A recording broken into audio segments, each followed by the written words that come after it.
Good morning. I think we are live now. If you're coming in, give me a hello. It is Thursday. No, it's not. It's Wednesday. It's Wednesday. It's a good start, isn't it?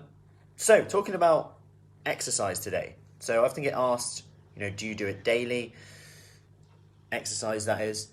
And I wanted to discuss this today because this can come into self-sabotage. This can come into beating ourselves up, that mindset of, I'm a failure, I best start again. When you do that thing, and then that voice goes, oh, I'm now really stressed out. Morning, Joy. Give me a hello if you're coming in, give me a replay if you're on replay in the comments. And, I'm really stressed out. Maybe I should start again. Maybe this isn't working. Maybe I'm just have no willpower. We start to go into that mode where we beat ourselves up. And it kind of stems from, hey, Mary, I had a chat with someone last week who's on our Fit for Life program, and she was saying that, and our Fit for Life program, by the way, is where you get access essentially to our in-person sessions as well. And she was talking to me about how every day she feels like she's starting again right now, because she starts with the best intentions, and you might relate to this. I will do insert exercise today, but sometimes she doesn't end up doing it despite saying it, leaving her feeling frustrated because she didn't do what she said she would do. And as humans, we hate that. We hate when we don't do because we didn't follow through, which you could say means because we're not following through what we said we would do, we lack integrity doing what we said we do. Essentially, and it kind of hurts us more when you actually take an outside view in of why we can get so frustrated with this. So here's the thing though. If I go back to summer 2020, in our ladies only private studio, she's coming to 3 sessions a week, and she would define a good week then as doing 3 sessions in a week. I'll say that again. She would define a good week as 3 sessions a week. Now, because now we're obviously virtual, with live Zooms, on demand, we do one-to-one outside as well, but there's almost this expectation, because it's on tap, to do it more often, to do it multiple times a day. And that's fine if you want to do that. But if you're not doing it and beating yourself up for it, you've got to consider your expectations, what you were doing before, and how your expectations have changed. And how you're not really looking at, okay, what was I doing in the summer? And I was saying I was doing really well, maybe because you just had to drive somewhere and go somewhere, but now you're doing it from home. And now she can do 6 workouts in a week and beat herself up because one day she didn't do one. And I get it, because you might come into our members area and you'll see, right, today we've got 6:30 a.m. live, 7:15 live, bar, yoga, back to basics, no floor, stretching, boxing fit, beat fit, Zumba, muscle strengthening, high intensity, low intensity. And it's like, we have that maybe in a part of us going, oh, I should be doing more. Should I be doing more? They're doing more. But yet we just put someone else's comment, what they're doing on a pedestal. We don't know what they did last week. We don't know what's going through their life, their situation, homeschooling, work. And then we end up beating ourselves up, going into this mode that actually we're doing rubbish. And that mindset then leads to potentially sabotaging our eating efforts. Maybe we think, what's the point? And the key thing in here is, how much exercise should you do? Well, it really depends on your main goal. And that's what we do a little bit differently, in that we don't just say, this is how many times you should exercise. It really depends on you. You can exercise once a week, twice a week, 3 times a week, every day, if that suits you. I know for me, it actually suits me to work out daily. I don't forget to do it then, which makes it easy for me, like brushing my teeth. And I can sporadically do it. So I just do little bits of exercise, snack-exercise as they call it. That suits my lifestyle better. Shorter, straight in, done throughout the day, and I'll get it in, rather than giving it an hour, giving it half an hour. No, I'll go for the occasional run as well, I must say. But we don't just beast you for an hour. It's not like you just have to be beasted for an hour, see you later. And based on that, I actually want to go through some of the most common misconceptions of exercise, because when it comes to this, and I try and get this across in our Kickstart program, because often people just being told that you should just exercise and get to it, or vice versa, you just need to concentrate on your diet, you don't need to exercise. And I want to get across, number one, just how important your nutrition is when you're looking to lose fat, but also how exercise provides so much more than just burning calories. And I spoke about this yesterday. In our Q&A yesterday, we had a question about women's fat around the stomach area, how their body shape seems to change around menopause, and what you can potentially do to help with that, which in a nutshell is resistance exercise, calorie deficit, higher protein, changing the way we train a little bit, can at least help us to an extent of it, okay? Yes, there's no click of a finger, but the same rules apply, and actually maybe we need to look at different tactics. And I was referring to someone who said they walk a lot, they don't do any muscle strengthening exercise, so that's a cool thing that they can bring in straight at them. Their body might be so sensitive to it.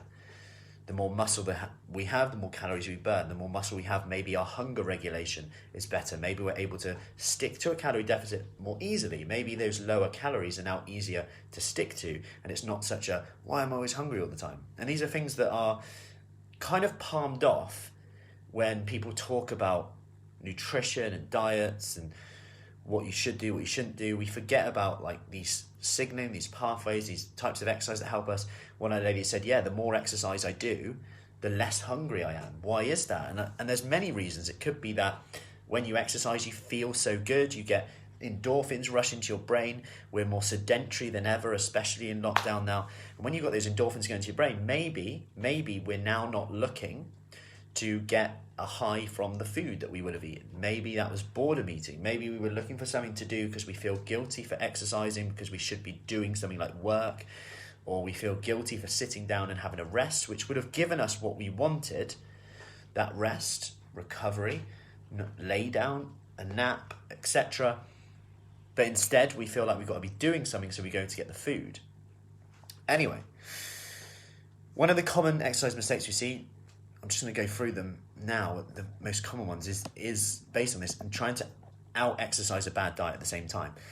And the way I describe this is that exercise is a bit like the cherry on top, if you like. It's the baked beans on your Weetabix, if you saw that.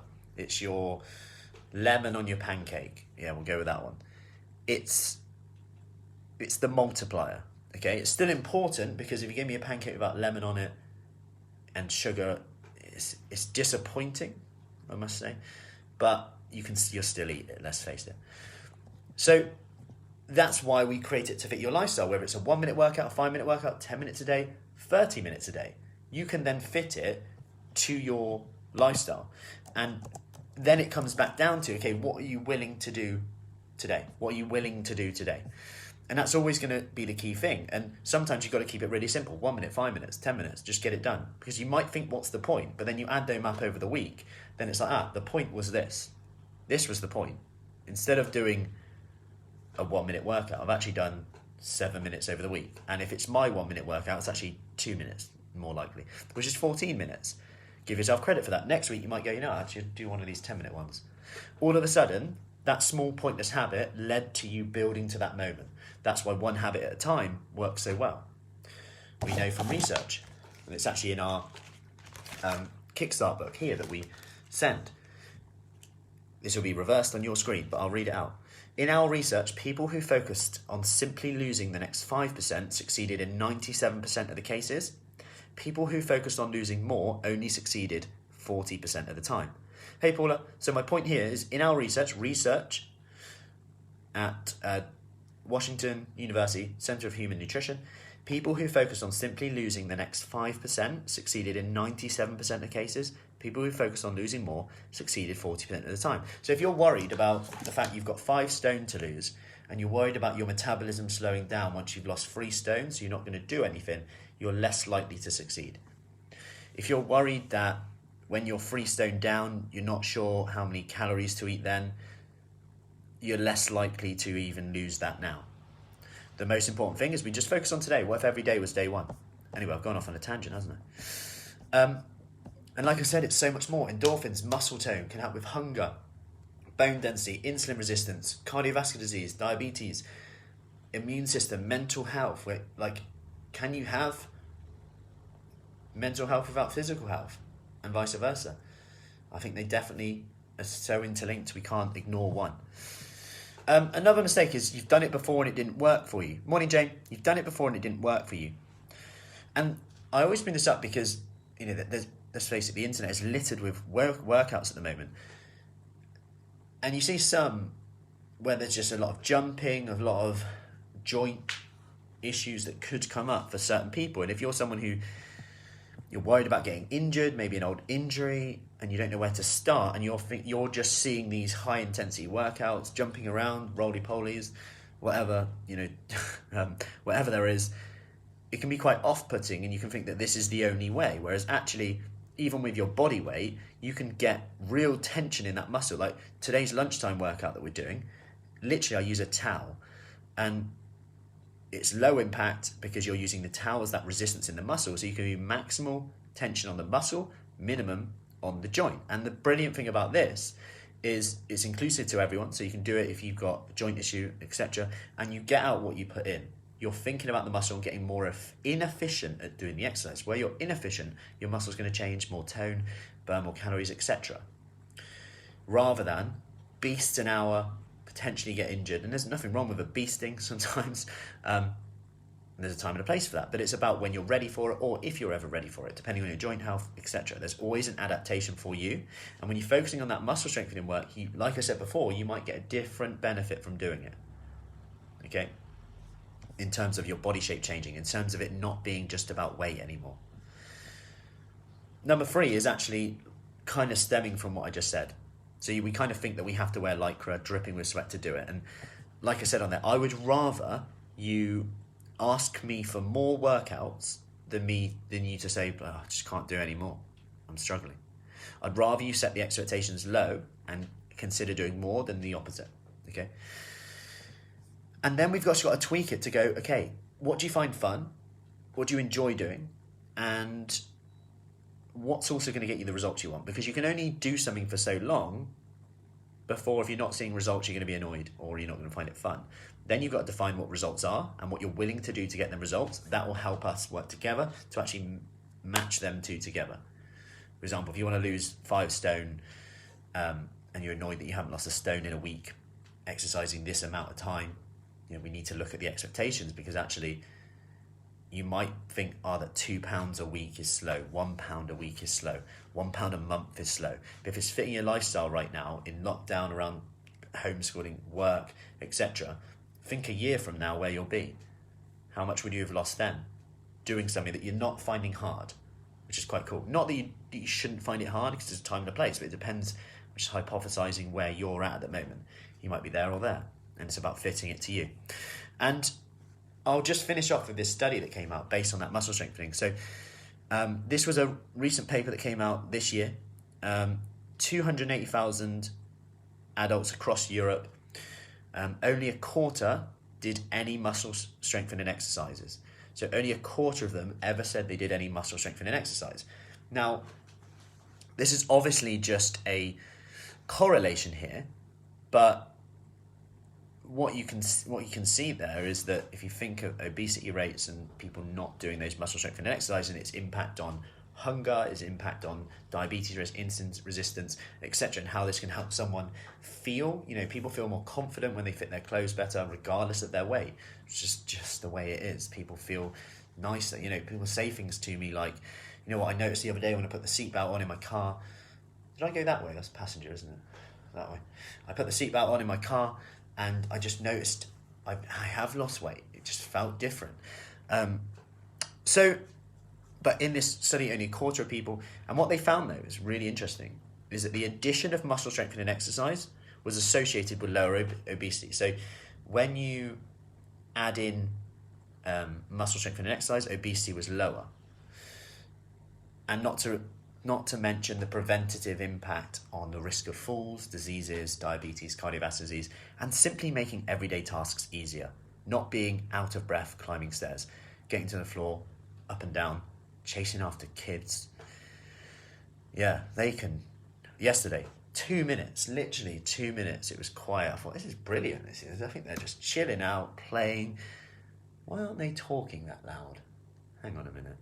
Started to get a little bit, Walked upstairs, they got all Mrs. Fruci's makeup out and they were dressing up as dinosaurs. Unfortunately, they also dressed up the bed as a dinosaur as well. Let's see what the washing and stain remover can do today. Anyway, tangent over. That's this morning. Any questions, let me know. Don't beat yourself up. Set those expectations. Morning, Ali. Managed to squeeze in stomach blast workout this morning. Awesome stuff. Having coffee before I head out. Love muscle strengthening exercises. Awesome. That's a t-shirt, isn't it? I heart muscle strengthening exercises. Yeah. Cool. Any questions, as always, let me know. Make it a great day. Drink your water, eat your protein, drink your coffee. And I'll see you soon. Bye-bye.